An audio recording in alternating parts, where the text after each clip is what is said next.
যে সামনে রমজান মাস আসতেছে, বহু মুরব্বীদের রমজান আসলে ডায়াবেটিস বেড়ে যায়, বহু মুরব্বীদের রমজান আসলে প্রেসার বেড়ে যায়, রমজান মাস আসলে পেটের মধ্যে বেশি বিভিন্ন রকমের রোগ দেখা দিয়া দেয়।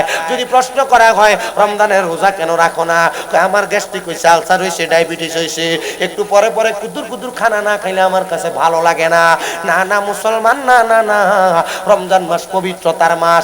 এই মাস আল্লাহ তাআলা আমাদের প্রতি ফরজ করে দিয়েছে, যেমন ভাবে আমাদের পূর্ববর্তীদের দিকে ফরজ করে দেওয়া হয়েছিল।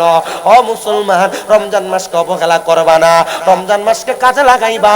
রমজান মাসে চাইলে আল্লাহ তাআলার ইবাদত কইরা 70 গুণ থেকে 700 গুণ পর্যন্ত সওয়াব অর্জন করতে পারবা। এই রমজান মাসের একটা তারাবিও মিস করবা না।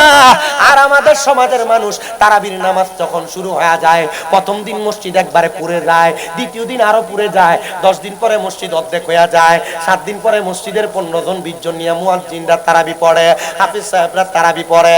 না না না, আমার আল্লাহ তাআলা রমজান মাসের 30টা তারাবির নামাজে 30টা ফজিলত দিয়েছে। তোমরা যারা রিজিক চাও, সারা বছর ভালো কামাই চাও, ভালো খাবার চাও, ভালো টাকা পয়সা চাও, ভালো বাড়ি গাড়ি সম্পদ চাও, রমজান মাসের একটা তারাবিও মিস করবা না। তারাবির নামাজগুলা মনোযোগ দিয়া পড়বা, তারাবির নামাজের বরকতগুলা নিবা। শুধু তারাবির নামাজ পড়বা না, রমজান মাসে সাহারির আগে যখন সময় বেশি থাকবে, সাহারি করার পর সময় যখন বেশি থাকবে, তাহাজ্জুদ নামাজের মধ্যে দাঁড়ায়া যাইবা, দেখবা আমার আল্লাহ তাআলা অসংখ্য বরকত দান করে। আর রোজাদারেরা ইফতার একা একা করবা না, নিজে ইফতার করবা, পার্শ্ববর্তী গরিবদের জন্য ইফতারের ব্যবস্থা করবা। আল্লাহর নবী বলেন, দুনিয়ার জমিনে কোন মুসলমান যদি কোন মুসলমানের জন্য সাহারি এবং ইফতারের আয়োজন করে, সাহারি এবং ইফতারের ব্যবস্থা করে, যদি সে কোনো সম্ভব হয় 1 গ্লাস দুধ দিয়ে যেন ইফতার করায়, সাহারি করায়, যেন সে একটা খেজুর দিয়ে ইফতার করায়, এটাও যদি সম্ভব না হয় যেন 1 গ্লাস পানি দিয়ে হলো ইফতার করায়, সাহারি করায়, আমার আল্লাহ তাআলা অসংখ্য বরকত ওই বান্দাদেরকে দান করে দিবে। কিন্তু আমরা কেমন মুসলমান, আমার ঘরের মধ্যে ভালো খানা ভালো খরচ সব আছে, আমার পার্শ্ববর্তী মানুষটা ভালো করে খাইতে পারে না। রমজান মাসে বহু এলাকার হাজি সাহেবরা হজ করার জন্য মক্কায় চলে যায়, হজ করার জন্য মদিনায় চলে যায়, আর তার এলাকার মানুষগুলা না খায় রমজান মাসে মরে। এমন কর্ম কইরো না, কইরো না। তুমি তোমার এলাকার গরিবদের দিকে নজর না করে বারবার হজ করবা, হাজি সাহেব হজ হাত লাগাইবা, এই হজ দিয়ে কোনো কাজ হবে না। বলে হুজুর কেন কেন কেন, হজ প্রত্যেকের উপর একবার মাত্র ফরজ, আর যদি তুমি একবার করার পর বারবার করতে যাও, এলাকার গরিবদের উপর একটু নজর রাখবা, এলাকার গরিবদেরকে একটু স্বাবলম্বী বানাইবা। রমজান মাসে ঈদের সময় তোমরা গরিবদের উপর একটু নজর করবা, যেন তারা কোনোভাবে কোনোদিন অবহেলিত না হয়। আরেকটা ফজিলতপূর্ণ রাতের কথা বলি, রমজান মাসের শেষ 10 দিনে বেজর রাত্রিগুলোর মধ্যে আমার আল্লাহ তাআলা এমন একটা রাত্রি রাখছে গো, যে এই রাত্রিটার নাম হলো লাইলাতুল কদরের রাত্র। যেই কদরের রাতের উপরে আমার আল্লাহ তাআলা কোরআনুল কারীমের মধ্যে একটা সূরা নাযিল করে দিয়েছে। ওই কদরের রাতকে সম্মান করবা, কদরের রাতকে তালাশ করবা, কদরের রাতে বেশি বেশি ইবাদত করবা, কদরের রাতে বেশি বেশি তাহাজ্জুদ পড়বা, কদরের রাতে বেশি বেশি কোরআন পড়বা, কদরের রাতে বেশি বেশি নফল নামাজ পড়বা, কদরের রাতে বেশি বেশি করে কবর জিয়ারত করবা। রমজান মাসের 21 তারিখ, রমজান মাসের 23 তারিখ, রমজান মাসের 25 তারিখ, রমজান মাসের 27 তারিখ, রমজান মাসের 28 তারিখ, রমজান মাসের 29 তারিখ, এই বেজর রাত্রিগুলা তোমরা তাহাজ্জুদ গুজার করবা, সারা রাত জাগনা থাকবা। তোমরা এই কদরের রাতটার অবহেলা করবা না। আমি আবদার করি রে, আরব আমিরাতের মধ্যে দেখা যায় তারা তাদের পুরো 11 মাস ব্যবসা করে, রমজান মাসটাকে তারা তাদের জন্য রেখে দেয়, নির্দিষ্ট করে এই মাসে তারা ইবাদত বাড়ায়া করবে, ইবাদত বেশি বেশি করে করবে, মানুষকে দান সদকা করবে, তারা মাল সম্পদের দাম কমায়া দেয়। আর আমরার বাংলাদেশে এমন অনেক ব্যবসায়ী আছে যারা কুলাঙ্গার কুলাঙ্গার কুলাঙ্গার, রমজান মাস আসলে তারা বুটের দাম বাড়ায়া দেয়, রমজান মাস আসলে তেলের দাম বাড়ায়া দেয়, রমজান মাস আসলে চাউলের দাম বাড়ায়া দেয়, রমজান মাস যখন আগমন করে এরা দেখবেন কাপড় চোপড়ের দাম বাড়ায়া দেয়, রমজান মাস আসলে খেজুরের দামটা বাড়ায়া দেয়। আপনারা বলেন সোনার বাংলাদেশের মধ্যে এমন সিন্ডিকেট আছে না নাই? আমি আমার প্রত্যেক মাহফিলের মধ্যে বাংলাদেশের যিনারা ভোক্তা অধিকারের কর্মকর্তা আছে, বাংলাদেশের যিনারা উপদেষ্টা আছে, বাংলাদেশের যারা সরকার পক্ষ আছে আমি তাদের কাছে আবেদন জানাইছি, বাংলাদেশের মানুষ মধ্যবর্তীও না, বাংলাদেশের বেশিরভাগ মানুষ নিম্নবিত্ত, এদের জন্য দ্রব্যমূল্যের বাজারটাকে একটু কমায়া দেন, এরা যেন রমজান মাসে কষ্ট না পায়, এরা যেন রমজান মাসে অবহেলা না পায়, এরা যেন রমজান মাসে ভালো করে রোজাটা রাখতে পারে, ভালো কিনতে পারে, ভালো খাইতে পারে। আপনারা বলেন ভালো কিনতে পারে, ভালো খাইতে পারলে দ্রব্যমূল্যের দাম কমায়া দিলে এগুলার মধ্যে বরকত দিতে পারে একজন, তিনি কি? কষ্ট হচ্ছে আপনাদের, অসুবিধা হচ্ছে? আমি মাইক ধরছি যে কতক্ষণ হয়েছে কে বলতে পারবে? 1 ঘন্টা। 1 ঘন্টা কোন দিক দিয়ে গেছে একটা স্রোত টেরো পাই না। আমি জানি না আপনার টের পাচ্ছেন কিনা। আমার এই মুরব্বীদের কষ্ট হচ্ছে, কিন্তু অন্যান্য মুরব্বীদের গা ধরলে ঠান্ডা ঠান্ডা লাগে, আপনার গা এখনো গরম। মাশাআল্লাহ, মারহাবা পড়েন। আমার কাছে সবচেয়ে বেশি ভালো লাগতেছে, আমি অনেক সাদা সাদা দাড়িওয়ালা আব্বুজিদেরকে দেখতেছি, এটা আমার কাছে সবচেয়ে বেশি নিয়ামত মনে হয়। কেন নিয়ামত মনে হয় জানেন? 80+ বয়স, এই যে দাড়ি সাদা দাড়িওয়ালা মানুষগুলো আমাদের জন্য বট গাছ যেভাবে ছায়া দেয়, এই সাদা দাড়িওয়ালা গুলো আমাদের কেমন রহমত দেয়। আর আমাদের এলাকার যুবক ছেলেরা এমন সাদা দাড়িওয়ালা দেখলে সিগারেটের দোয়াটা টান দিয়া মুরব্বির দিকে করে মারে।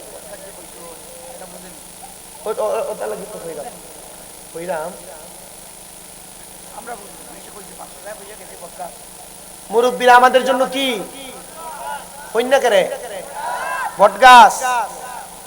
তুমি তো বিড়িয়া সিগারেট টান দিয়া ধুমা মারো বেটার দিকে, আছে না নি? তো মারছি তো, বট গাছ লাগান তো থাকে না। মুরব্বী ডাক দিব সুন্দর করে, এত গাইলায় আছে না নি? বেজ্জুত মুরব্বী একটা দিয়া জানি। আল্লাহ আমরারে হেদায়েত করুন। আমার ওয়াজ যদি বুঝো তাহলে কতক্ষণও চলবে, আর যদি না বুঝো সারা রাত যদি চিল্লাই ভাই ওইগুলি কাম। মানুষ যত মেলা আসেনি, মেলা এখন আর বেশি নাই। দোকানদার তো আমার বদ্ধ দিলাম, তবে ইয়া আল্লাহ কোন মূল্য আইছে রে, আমরা মানুষ সত্তা নিছি। হ্যাঁ ব্যবসা হয়েছি না হয়তো, আমার যদি 9টা বা 9:30 দেওয়া যেত তাহলে পুরো রাস্তা প্যান্ডেল ভর্তি, 10:30 হয়েছে তো লেট হয়েছে। আর আপনার তো যে প্ল্যান করছিলাম যদি আমার আরো পরে দিতে ওটা আড়াই, তাহলে তো আমি একবারে ঘুমাইছিলাম। আমি আমার বাইরে কইছি হাজি মাসুদের, আমি কইছি যে আমার আজকে কামেলের পরীক্ষা ছিল ভাইবা, আমি পরীক্ষা দিয়া বাড়িতে গিয়া গোসল করে তারপরে ডাইরেক্ট 2টা বাজার মনে 7 মিনিট আগে দিয়ে দিচ্ছি, 1:53 বেরিয়েছি। আমার বাড়ি থেকে কসবা চলে আসছি 1 ঘন্টা 23-24 মিনিটে, কসবা থেকে ব্রাহ্মণবাড়ি আসতে 3 ঘন্টার উপর সময় লাগছে, একই জেলা। অনেক কষ্ট হয়েছে, তবুও আমি এই যে আপনাদের কি বলে ওই যে বেগমপুরা, ওইখান থেকে এদিকে যখন ঢুকছি আমি শুধু একটু গাড়িতে এমনি মাথা ফেলছি, আমার ঘুম লেগে গেছে, এত কষ্ট হয়েছে। ওই যে আগস্ট মাস থেকে শুরু হয়েছে, কথাই বলতেছে, আমার তো শরীরে কুলাইতে হবে। এভাবে প্রত্যেকদিন জার্নিং করলে বলে টাকা তো কামাই করে, ঠিক কামাই, প্রশান্তি নেই, বুঝতে পারতেছেন? গাড়িতে বসে আপনি উপর দিয়ে দেখা যায় যে 27 বছরের যুবক আর ভিতর দিয়ে 80 বছরের বুড়ার মতো হয়ে গেছে। গাড়িতে বসে বসে থাকতে থাকতে রান ছাড়তে হয়ে গেছে।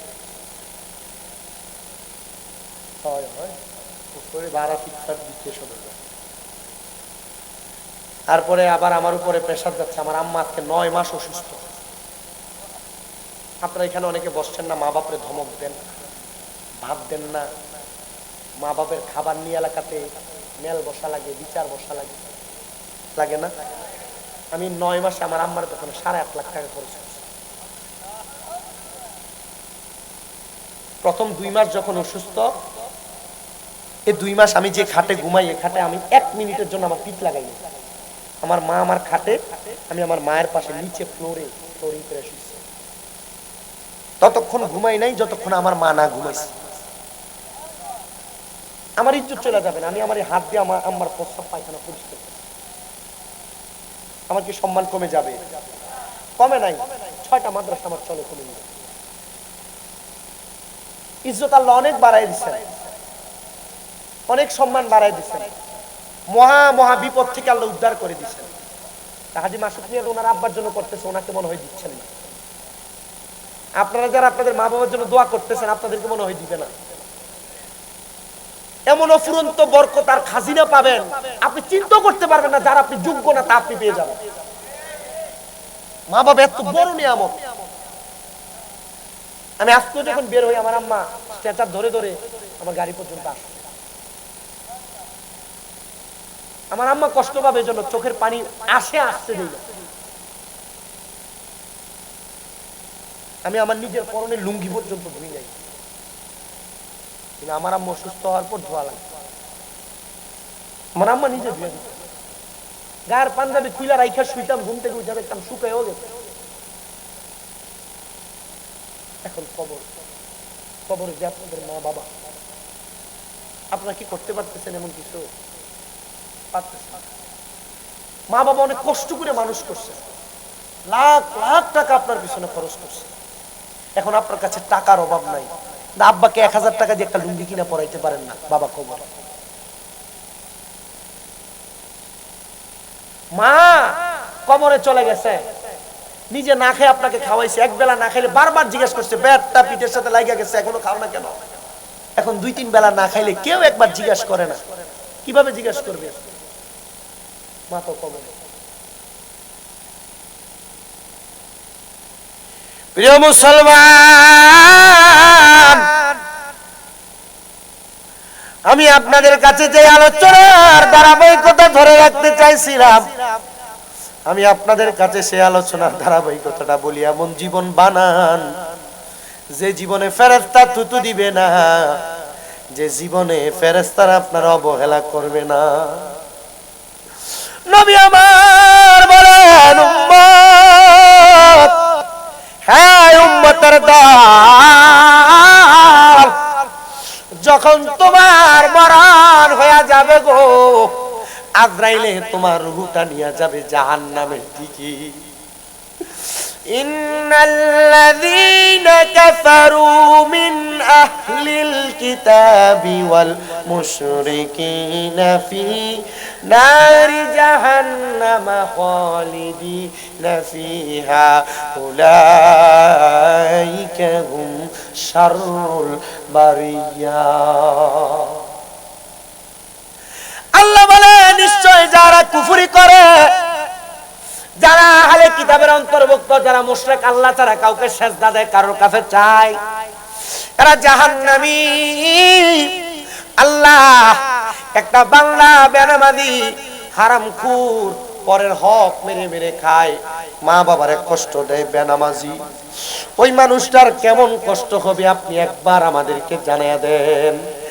আল্লাহর হাবিব বলেন, শোনো, আমার আল্লাহ জানায় একটা জাহান্নামী মানুষ জাহান্নামের আগুনের মধ্যে একদিন 2 দিন না, আমার আল্লাহ তাআলা কমপক্ষে 3000 বছর জাহান্নামের আগুনে জ্বালায়া দিবে। এই 3000 বছর দুনিয়ার 3000 বছরের মতো না। আল্লাহ কেন 3000 বছর দুনিয়ার 3000 বছরের মতো না? বলে দুনিয়ার 500 বছর আখিরাতের মাত্র একদিনের সমান। গুণ দিয়া দেখো, তোমার ক্যালকুলেটরে জায়গা নিবে না, এত কঠিন আযাব দেওয়া হবে। ও শুধু আযাব না, আযাব না, আযাব না, ওই কবরের মধ্যে যখন একটা মানুষকে দেওয়া হবে, কঠিন আযাবের সম্মুখীন যখন ওই মানুষটা হয়ে যাবে, 1000 বছরে যখন ওই কবরের আযাবের মধ্যে জ্বলবে, ওই কবরের আযাবকে আমার আল্লাহ 3টা ভাগ করে ফেলবে। একটা ভাগকে 1000 বছর জ্বালাবে, আরেকটা ভাগকে 1000 বছর জ্বালাবে, আরেকটা ভাগকে 1000 বছর জ্বালাবে। এক ভাগ আগুনের রং থাকবে লাল, মানুষের দেহ জ্বলতে জ্বলতে জ্বলতে জ্বলতে ছাই হয়ে যাবে, আবার দেহটারে বানায়া আমার আল্লাহ আবার দেহটারে জ্বালায়া দিবে। এবার 1000 বছর যখন শেষ হয়ে যাবে, বান্দারে আবার আরো 1000 বছরের জন্য আগুনের রংটারে সাদা ধোঁয়াযুক্ত বানায়া ওই বান্দাটারে সাদা ধোঁয়াযুক্ত আগুনের মধ্যে জ্বালায়া পুড়িয়ে দিবে। এবার ওই আগুনের রংটা আরো 1000 বছর জ্বলার পরে আরেক আগুনের ধাপের মধ্যে কালো ধোঁয়াযুক্ত আগুন জ্বলায়া দিবে। ওই কালো ধোঁয়াযুক্ত আগুনের মধ্যে বান্দা একদিন না, 2 দিন না, 3 দিন না, আরো 1000 বছর, মোট 3000 বছর জ্বলার পরে নবীর অসংখ্য সাহাবায়ে কেরাম কান্দে, মায়ার নবী গো, ও মায়ার নবী, আপনার কাছে আমি জানতে চাই, মানুষ 3000 বছর যখন জ্বলে পুড়ে আঙ্গার হয়ে যাবে, ওই মানুষগুলোর কি আর কোনো ভালো অবস্থা হবে না? নবী আমার বলেন, হ্যাঁ, তাদেরকে সামান্য সময়ের জন্য পরিত্রাণ দেওয়া হবে। বলে কেমন পরিত্রাণ দেওয়া হবে? পরিত্রাণটার নাম হলো বান্দার তাকাসসুর নামক একটা জায়গার মধ্যে দাঁড় করায়া দেওয়া হবে। ওই তাকাসসুর নামক জায়গার মধ্যে বান্দা দাঁড়ায়া দাঁড়ায়া, ওই বান্দা, আপনি মনে করেন এলাকাতে কোনো মানুষ চুরি করে ধরা খেলে তারা 2-5 মিনিট পিটাইলে সে বলে আমি চোর। বান্দারে যখন 3000 বছর জ্বালায়া দাঁড় করাবে, বান্দা হয়তো বলবে আপনি মনে করেন আমারে মাফ করে দাও। বান্দা একবারও বলবে না আমারে মাফ করে দাও, আমারে মাফ করে দাও। বান্দা বলবে মুয়ে পানি, মুয়ে পানি, মুয়ে পানি পানি বলে বান্দা 3 বার চিৎকার করবি। আল্লাহর নবীর অসংখ্য সাহাবায়ে কেরাম কান্দে, ইয়া রাসূলুল্লাহ, 3 বার পানি পানি করে চিৎকার করবে, বান্দারে কি পানি দেওয়া হবে না? হ্যাঁ মুসলমান, আমার নবী কান্দে আর নবীর মাথা মুবারক নাড়তেছে, হ্যাঁ দেওয়া হবে। নবীজি এমন কঠিন পানি কি দেওয়া হবে আপনি বলেন না? আমার নবী বলে দুনিয়ার কোন সাধারণ পানি তাদেরকে দেওয়া হবে না। নবীজি কেমন পানি দিবে? হাদিস শরীফে নবী কয় তিনাতুল খাবাল, রক্ত এবং পুজ দেওয়া হবে বান্দারে পান করার জন্য। একটা লোহার পাত্রে আগুনের মধ্যে গরম কইরা জ্বালায়া পুড়িয়া কয়লা যেমন লাল টকটকে হয়ে যায়, ওই পানির বোতলটা, পানির পাত্রটা এমন গরম পাত্র হয়ে যাবে। ওই বান্দারে যখন রক্ত পুজগুলা দিবে, বান্দা রক্ত পুজগুলা কি পান করবে? নবী নবী আমার কানলে আর ডাক দিয়া কয়ে হ্যাঁ পান করবি। বান্দা যখন জিহ্বার মধ্যে ওই পানিটা তিনাতুল খাবাল রক্ত পুজগুলা ঢেলে দিবে, বান্দার জিহ্বাটা গলে যাবে, বান্দার গলাটা গলে যাবে, বান্দার পেটের নাড়ি বুড়ি গুলা গইলা গইলা বান্দার পায়খানার রাস্তা দিয়া থর থর করে বের হবে। এলাকার বেনামাজি, এলাকার হারামখোর, এলাকার সৎ মানুষ না অসৎ মানুষ, এলাকার যারা বেদুত মানুষ, খারাপ মানুষ, কবরের ভিতরে যাওয়ার পরে যদি এমন কঠিন যন্ত্রণা সহ্য করতে পারো, তুমি গুনাহ করো, তোমারে কেউ বাধা দিবে না। তবে আমি তোমার কাছে করজোড়ে আবদার করি রে, গুনাহ করতে করতে জীবন বরবাদ বানায়া দিও না। আমাদের সমাজে প্রচলিত সিস্টেম হলো ঈদুল ফিতর, ঈদুল আজহার রাত আসলে এলাকার ছেলেরা বাদি ফুটায়, গোল্লা ফুটায়। এলাকার ছেলেরা ঈদুল ফিতর আসলে গান বাজনা করে। এলাকার ছেলেরা ঈদের সময় তারা বিভিন্ন বাজিমাত করা নিয়ে ব্যস্ত থাকে। ঈদের দিনে নারীরা বেপরদা ভাবে ভাবে রাস্তায় রাস্তায় ঘুরে ঘুরে বেড়ায়। আমি কোরআনের একটা আয়াত বলেছি, ওয়াকারনা ফি বুয়ুতিকুন্না ওয়ালা তাবাররাজনা তাবাররুজাল জাহিলিয়াতিল উলা। আল্লাহ কয় দুনিয়ার মানুষ তোমরা তোমাদের মহিলাদেরকে, নারীদেরকে জাহিলিয়া যুগের নারীদের মতো বের হতে দিও না। আর আমরা এমন জামা কাপড় পরায়া আমাদের মাকে, আমাদের মেয়েকে, আমাদের বোনকে, আমাদের বউকে ছেড়ে দেই। এরা এমন কাপড় পরে, তারা কাপড় পরলে যেই কথা, না পরলে সেই কথা উলঙ্গর মতো দেখা যায়। ঈদের দিন আসলে এমন অপকর্ম কইরো না। ঈদের দিন আসলে খোলামেলা পোশাকে বাইর হইও না। যুব সমাজ ঈদের দিন আসলে ছিঁড়া ফাটা প্যান্ট পইরো না। ঈদের দিনের আগের রাত্রটা আল্লাহর নবী বলেন দোয়া কবুল হওয়ার 5 রাত্রের মধ্যে একটা রাত্রি হলো ঈদের দিনের আগের রাত্র, মানে চাঁদ রাতে। ওই রাতে আল্লাহর কোনো বান্দা যদি আল্লাহর কাছে কোনো কিছু চায়, আমার আল্লাহ তারে ফিরায় না, আল্লাহ তার দোয়া কবুল করে, কবুল করে, কবুল করে। প্রিয় মুসলমান, বড় পেশির বাবারা, পর্দার অন্তরালের মা বোনেরা, ঈদের সময় তোমরা দুনিয়ার জমিনে থাইকা আমার আল্লাহ তাআলার একটু বেশি বেশি করে ইবাদত করবা। সম্পদের পাগল হইয়া, টাকা পয়সার পাগল হইয়া মার্কেটিং নিয়ে ব্যস্ত থাইকো না।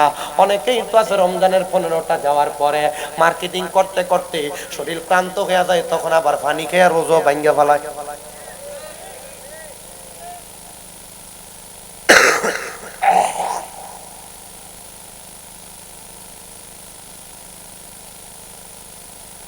আমি অনেক দেখেছি, রমজান মাস 15-20টা চলতেছে, মার্কেট করে ক্লান্ত, কাদের মধ্যে 10টা-15টা শপিং ব্যাগ, দাঁড়ায় দাঁড়ায় লাগছে।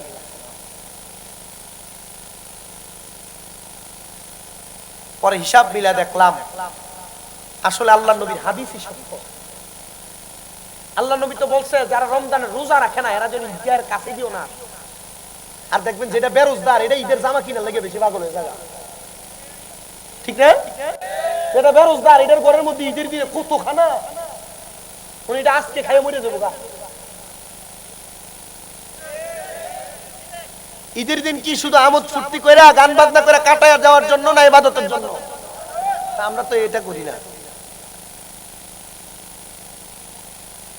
সংসারেরই মা আয় আয় পইরা গো, ডাকলাম না মাওলা রে, জবাব কিন্তু দিতে হবে গো, ওই পারে হাসো ওরে গো।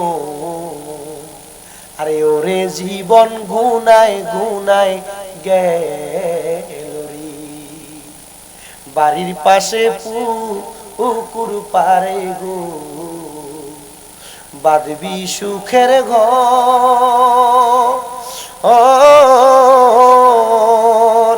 ভাইও নাই তোর বান্ধব নাই ওরে, কোলকে লইবে খবর রে, হায়রে ওরে জীবন গুনায় গুনায় গেল রে, পড়বি পড়বি বলের যুবক, নামাজটা পড়লি না,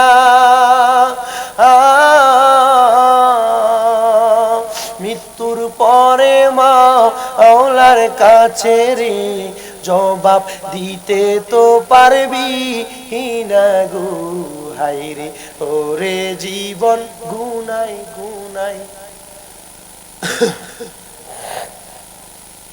প্রিয় মুসলমান, আমি আপনাদের কাছে আরেকটা কারগুজারি শোনাই, শুনেন, কষ্ট হবে আপনাদের। ঠান্ডা দেবনি কোনো?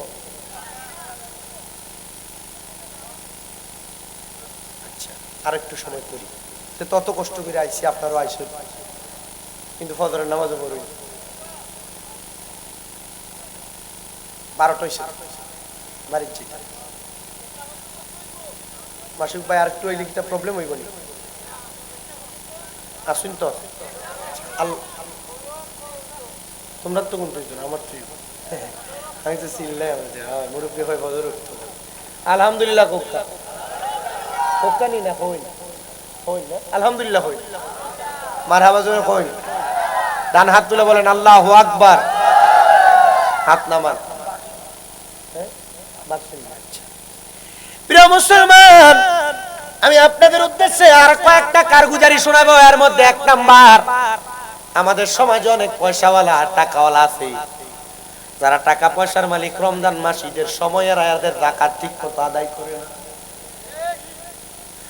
যদি বাংলাদেশের টাকাওয়ালারা পয়সাওয়ালারা ঠিক মতো তাদের যাকাত আদায় করত, 3 বছর যাকাত আদায় করলে বাংলাদেশে একটা গরিব থাকার কথা না। যাকাতের নামে বাংলাদেশে বাটপারি চলে। বড় হুজুর বলেন কি, দেখবেন 40-50-100 টাকা পরানে লুঙ্গি আইনা মানুষকে দিয়া যাকাত দেওয়া শেষ।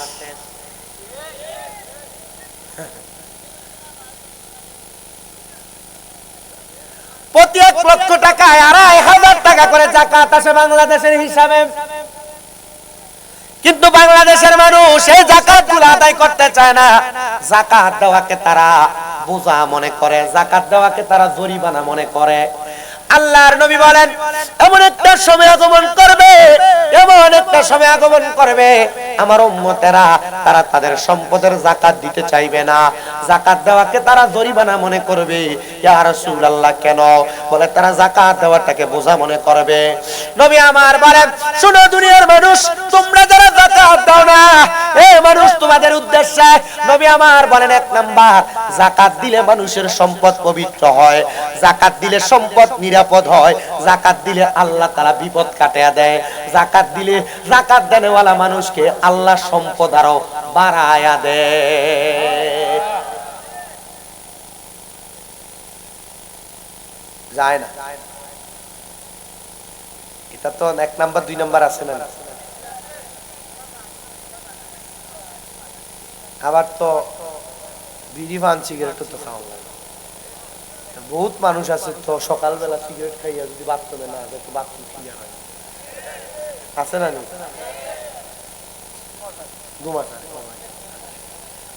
আমার মনে আছে আমি একবার এক রেল স্টেশনের ওয়াশরুমে গেছিলাম, যাওয়ার বাদে তো পাশে যেটা আছে না ওখান থেকে ধোঁয়া, আমি ডরে বাড়িচ্ছি, দিয়ে আগুন লাগছে। পরে দেখি যে আমার লগে এক বাড়িতে মুরগি মানুষ, ইয়া বড় বড় দাঁড়িয়ে দেখি যে বেটা ও বাম আর তো সিগারেট টান। আপনি ওটা ওখানেও বইয়া খাইছেন? দোকানও খাইছেন, দোকানেও গেলে ভাত খাইতে আর বাইরে। এই আল্লাহ আপনি মেসাব মানুষটা কি তামাক কিনা বাথরুমে বইয়া ভাত খাইনি, ওয়াশরুমে বইয়া তো টয়লেট তো ভাত খাই ভাত খাই না, তুমি সিগারেট খাও না। ইয়াল এটা কি তার না যায় কোরআনও আছে, কোরআন হাদিসে দেখো বিপদে পড়ছি, কোরআন হাদিসের কোরআনও বিড়ি সিগারেট খাওয়া না যায় আছে, এটা তো না তামাক খাওয়া না যায় আছে হাদিস শরীফ। তখন আমি তার কিতাব প্রমাণ দিই, আমি বলছি ইয়া ভাই সাহেব আমি না যাইজ খুশি তো যাইজ তো মৌলবী। আমি ওটা মাথাতে আমার এমনি হাত মুছে, আমার মাথা মুছে, গা মুছে, বিড়ি খাওয়া যাইজ করতে কিতা করে আমার গা মুছে। আচ্ছা হোসেন কোরআনও আছে যাইজ, তাহলে আমার একটু গেলে আমি তার উত্তর দিতাম পারা। আমি বললাম ইয়া তুমি যে লাভ সিস্টেমে খাও ইটা সিস্টেমে যাইজ। আচ্ছা যে সিস্টেমে যায় ওই সিস্টেমে শিখাও, তাহলে আমি তো একটা পদ্ধতি তার মনে আমি তোমার বিড়িতে তুমি আগুন লাগে খাও না যায় না, যদি তুমি এটারে শিল্লা কুল্লা পানিত পালাইয়া গুল্লা খাইতার তাইলে যায়। বেটা তুমি বড় বেশাবা কি দেখো তুমি মেসাব বড় বেশাবা, তোমার মাথা দিত না, যাও কি কোনো না বেটা তুমি যে এই সকাল সকাল কখনো সিগারেট খাইলা না, আসলে তুমি তো মোল্লা মানুষ, তোমার লোক নিচেও মাথা যায় না, ইয়া ও সিগারেট খাইয়া না নি বাথরুমে বুইলে আমার বাথরুমে কষ হয় না, ক্লিয়ার হয়ে যায় পরিষ্কার। আসেনি আসেনি বাঙালি abola খাওয়া লাগে তো বাথরুম ক্লিয়ার হয়ে।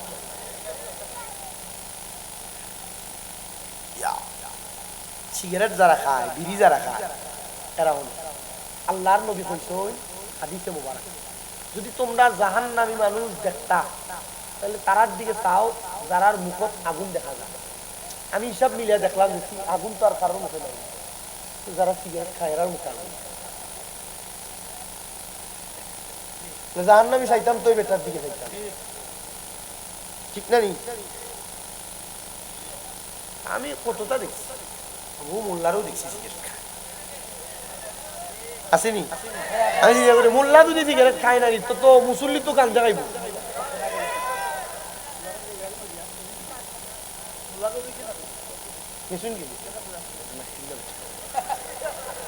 বাদে মোল্লা কইব যে আমার কেউ খাইছে, খায় না রে বউ মোল্লা সিগারেট, তো মোল্লা সিগারেট খাইলে মুসল্লি কিটা খাইব? গাঞ্জা খাইব। খায়নি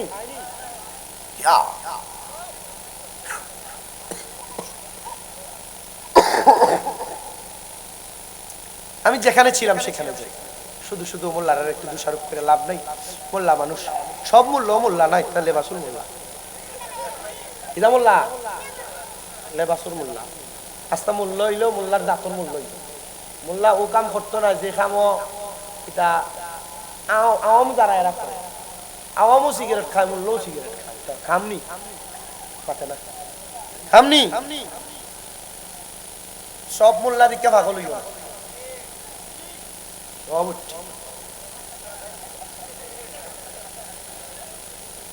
এক মহিলার সুন্দরী এক নাতিন, খুব সুন্দর। আপনার কি কষ্ট হবে? যে বাড়িতে সুন্দর ফুরি থাকে এ বাড়ির আসে দারু দিয়া দেখবা বেশি ইয়াংস্টার যারা আছে না তারা বেশি ফুরি, ঠিক নেই? অহন বেটির নাতিরে ওই নাতিনি বিয়ে করার জন্য এলাকার সব যুবক পাগল। এক যুবক একটু চালাক, দাদির কাছে গেছে, দাদি গো তুমি যত কাম করো আমার কাছে খুব কষ্ট লাগে, তুমি যদি আমারে রাখি দাও তোমার কামের লাগি তাহলে আমি তোমার কাম করতাম। বেটি আমার কাছে পয়সা নাই বেটা, আমি তোর বেতন দিব কোন তুনে, আমি রাখতাম পারতাম না। তোমাদের মালের মধ্যে ডাকা সর্দারের দলের আগুন লাগিয়ে দিছে, চলো চলো তোমাদের মালগুলা হেফাজত করা লাগবে। ডাক দিয়া যখন এই কথা বলছে তারা নামাজ শেষ করে দৌড়ে যায়, কিন্তু আল্লাহর বুজুর্গ বান্দা হযরত রুসায়ফা দৌড়ে যায় না। সবাই দৌড়ে গেছে মাল বাঁচানোর জন্য। সবাই যায় দেখেন তাদের মালগুলা পুড়ে গেছে। আগুন নিভাইতে সবার মাল পুড়ে গেছে, কিন্তু হযরত রুসায়ফার মালগুলা ভালো আছে। জোরে বলেন না সুবহানাল্লাহ। হযরত রুসায়ফার মালগুলা ভালো আছে, বাকি 6 জনের মাল পুড়ে গেছে। তারা ডাক দিয়ে কয় রুসায়ফা রে তোমার মালে আগুন লাগছে, যখন এই খবর পাইলাম আমরা দৌড়ে এসে আগুন বন্ধ করলাম, তুমি কেন দৌড়ে আসলা না? রুসায়ফা বলে আমি দৌড়ে আসলাম না কেন, আমি আল্লাহর নবীর একটা হাদিসের আমল করি। বলে কেমন আমল? বলে নবী আমার বলছেন আল্লাহর কোরআন থেকে যদি কোন মানুষ তার সম্পদের মালের যাকাত দেয় তাহলে ওই মালের নিরাপত্তার দায়িত্ব আমার আল্লাহ নেয়। আমি তো আল্লাহর কাজ করেছি, যাকাত দিয়েছি, নামাজ পড়েছি, আমি দৌড়ে কেন আসব? কারণ আমার মনিব তো আমার মালকে নিরাপদ রাখবি। তোমাদের সবার মাল পুড়ে গেছে, শুধু আমার মালগুলো আছে কেন? কারণ কি? বলে তুমি যাকাত দিয়েছ। একটা আছে না দলের মধ্যে পেটনা টাইপের থাকে না, দুষ্ট। আর রুসায়ফা তোমার মাল ভালো আছে, কিন্তু তোমার মালগুলা যে ঢাকনা দিছো যে কাপড় দিয়া, কাপড়টা তো পুড়ে গেছে। রুসায়ফা বলে এটার উত্তর আমি এখন দিতে পারবো না, বাড়িতে চলো তারপর জবাব দিব। হযরত রুসায়ফা বাড়িতে যাইয়া ডাক দিয়ে বলেন ও আমার স্ত্রী, তোমার কাছে আমার আবদার, তুমি আমারে জবাব দাও। আমি যে ব্যবসায় বণিককে নিয়ে ব্যবসার মাল নিয়ে আসার জন্য তুমি আমার একটা গাটুরি দিয়েছিলা কাপড়, মালগুলা ঢাকনা দেওয়ার জন্য, এই কাপড়টা তুমি পাইলা কই? তিনি বলেন আমাদের পাশের বাড়ির একজন মহিলা এটা নিয়ে গিয়েছিলেন, তারপর আপনি যখন ব্যবসায় যাবেন তার আগে আমাকে দেওয়াতে আমি এটা আপনাকে দিয়েছি। এই স্ত্রী আমরা কি এই মালের যাকাত দিয়েছিলাম?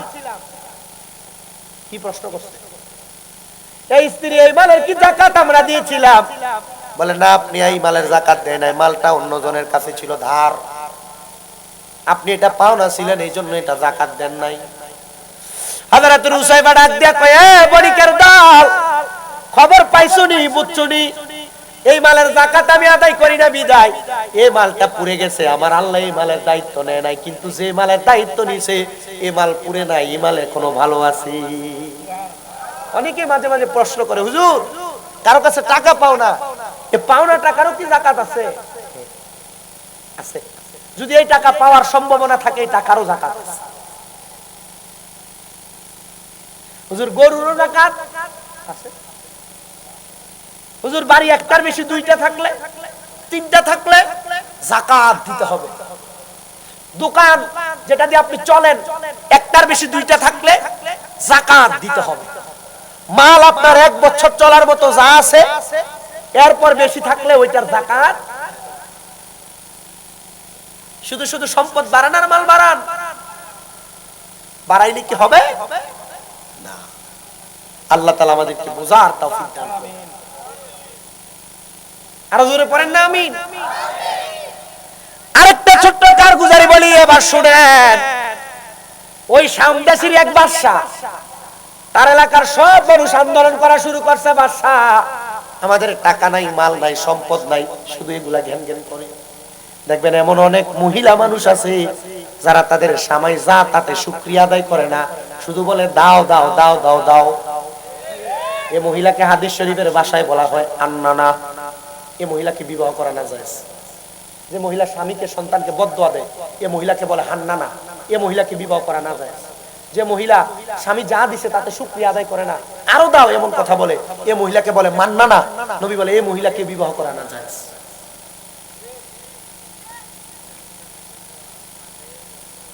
যে মহিলা বেপরদা চলে এই মহিলাকে বলে হাদ্দাকা, এই মহিলাকে বিবাহ করা না যায়।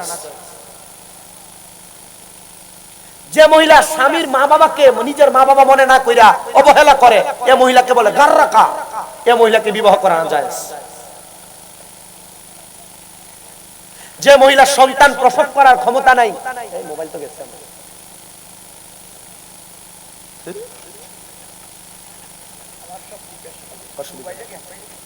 তাহলে মহিলা বুঝতে হবে খালি মহিলা বিবাহ করলে চলবে না, ঠিক কিনা? প্রিয় মুসলমান দোস্ত বুজুর্গ শোনাম তো বাদশাহ শাম দেশের ডাক দিয়ে বলেন আমার এলাকার মানুষ শুধু টাকা দাও টাকা দাও, সম্পদ দাও সম্পদ দাও করি। আমি একদিন পুরো এলাকার মানুষকে ডাকবো, এই এলাকার মানুষ তোমরা সম্পদ চাও? বলে চাই। বলে 2 দিন সময় দাও, যদি চাও তোমাদেরকে সম্পদ দিতে পারবো। সবাই রাজি হইলেন, ঠিক আছে। এবার সব মানুষ যখন একত্রিত হয়ে গেছে, বাদশা ডাক দিলেন তার সেনাপতিকে এবং একজন প্রজাকে ডাক দিয়ে বললেন এই সেনাপতি তোমারে 5 টাকা দিলাম, 5 দিরহাম। এই সেনাপতি তোমারে 500 দিরহাম দিলাম, আর এই আমার প্রজা তোমারে আমি মাত্র 5 দিরহাম দিলাম। যাও তোমরা এটা খরচ করো, আগামীকাল এটার হিসাব তোমরা আমাকে দেওয়া লাগবে।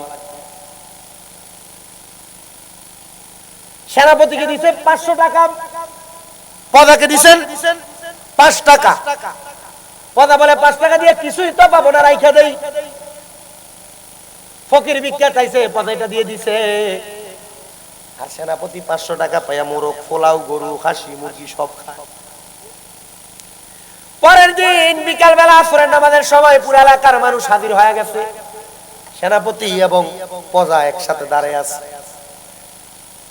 বাদশা ডাক দিয়া বলেন তোমরা বড় একটা আগুনের কুণ্ডলি জ্বালাও, চুলা জ্বালাও। চুলা জ্বালায়া এটার উপরে বড় একটা তাওয়া ফালাইয়া দিলেন। তাওয়া এমন উত্তপ্ত করা হয়েছে, তাওয়ার উপর কিছু রাখলে সাথে সাথে সাথে সাথে গরম হয়ে যাবে। বাদশা ডাক দিয়া বলেন সেনাপতি এই যে গরম তাওয়া দেখো, যত সম্পদ অর্জন করেছ 500 দিরহাম যে গতকালকে দিয়েছি এটার উপর দাঁড়ায় দাঁড়ায় কোন জায়গায় কিভাবে খরচ করতে হিসাব দেওয়া লাগবে। আর এ প্রজা 5 দিরহাম দিয়ে দিয়েছি, কোন জায়গায় খরচ করছে হিসাব দেওয়া লাগবে।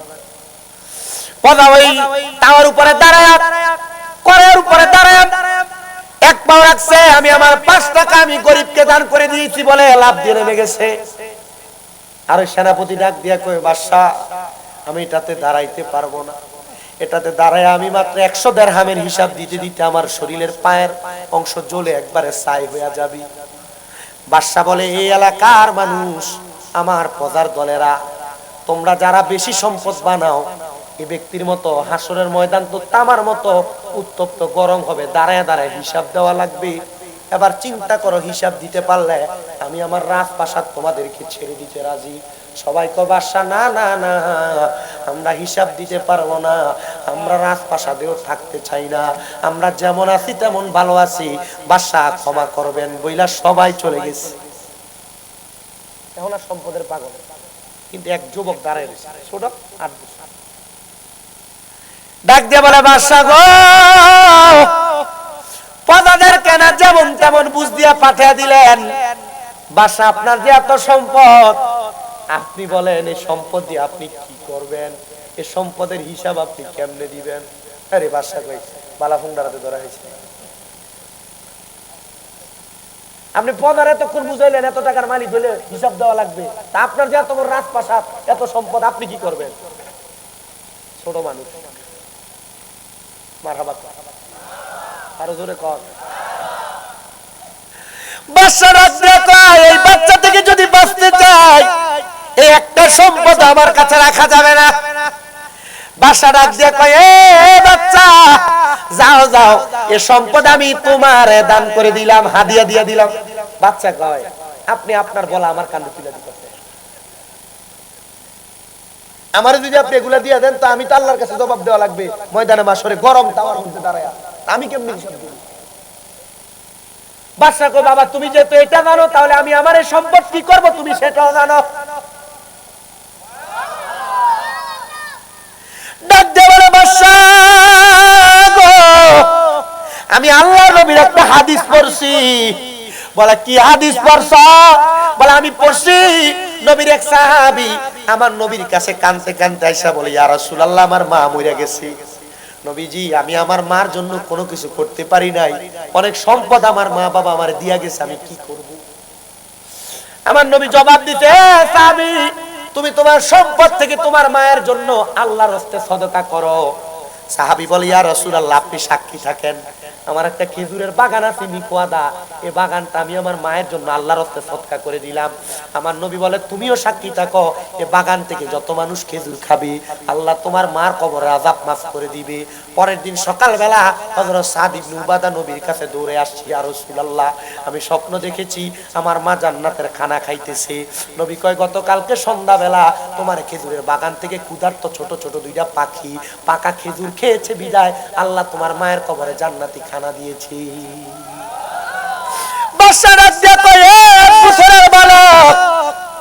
আমি তো আজকে 3 দিন পর্যন্ত স্বপ্ন দেখে আমার মা আমার কাছে খানা চাই, আমার বাবা কাঁদতেছে সমুদ্রে ডুবে যাইতেছে, আমার স্বপ্নটার কোনো ব্যাখ্যা কি তোমার কাছে আসেনি? বাচ্চা ডাক দিয়া কয় সম্পদগুলা ফি সাবিলিল্লাহ করে দেন, আল্লাহর জন্য ওয়াকফ করে দেন।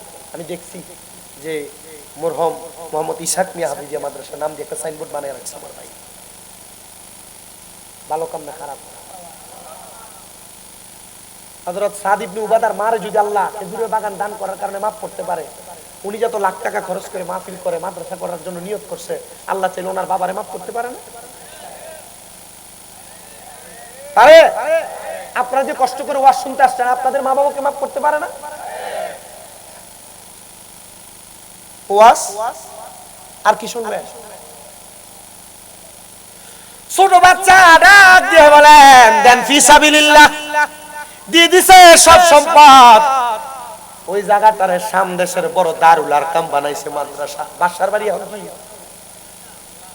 ধরে বলেন না, বাদশার বাড়ি এখন কি? আমার ওস্তাদ সেখানে ঘুরে এসে আমার বলছে আরে কি বিশাল বাদশা, বাড়ি ছেড়ে দিছে মাদ্রাসার জন্য। পরের দিন সকালবেলা বাদশার নিজের রাজপ্রাসাদে ঘুমায় না, যে মসজিদ মসজিদের পাশেই সারবাখানার মধ্যে ঘুমায়।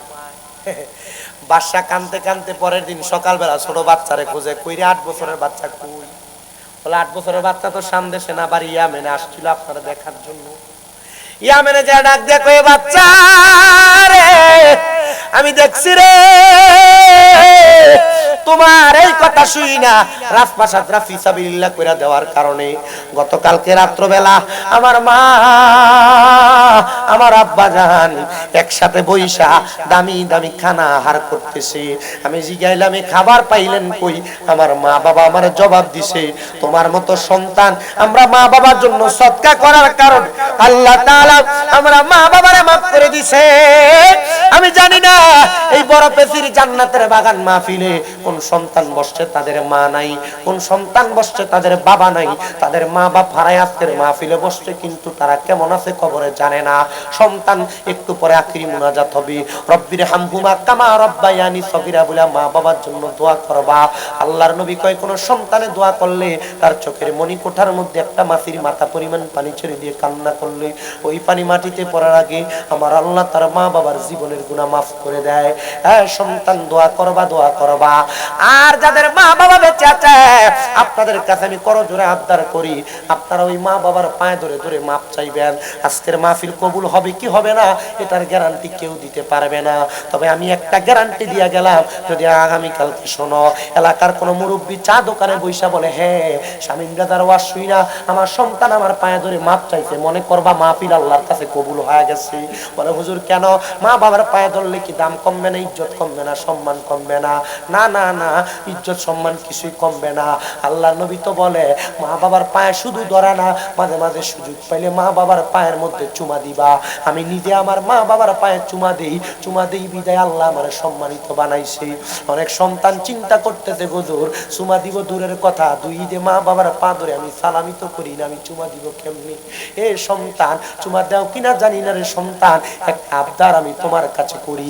মা বাপ যদি বাইচা থাকে মা বাবার পায়ে যে ধরবা। মা বাপ যতক্ষণ না বলছে তোমারে মাফ করে দিছি ততক্ষণ পর্যন্ত পাও চাইরো না, কারণ মা বাপ মাফ না করলে স্বয়ং আল্লাহ তোমারে মাফ করবে না।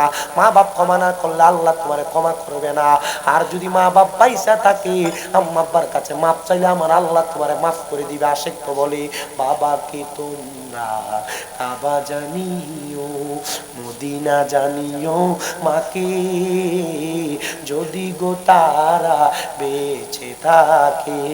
নবী বলেন আমি সেবি নাই, সেবিতে পারি নাই, সেবিও আমার উম্মত, সেবিও আমার উম্মত। বাবারও মুখেতে মায়ের মুখেতে যে তুলে দেয় খানা, রাজি থাকে রাব্বানা।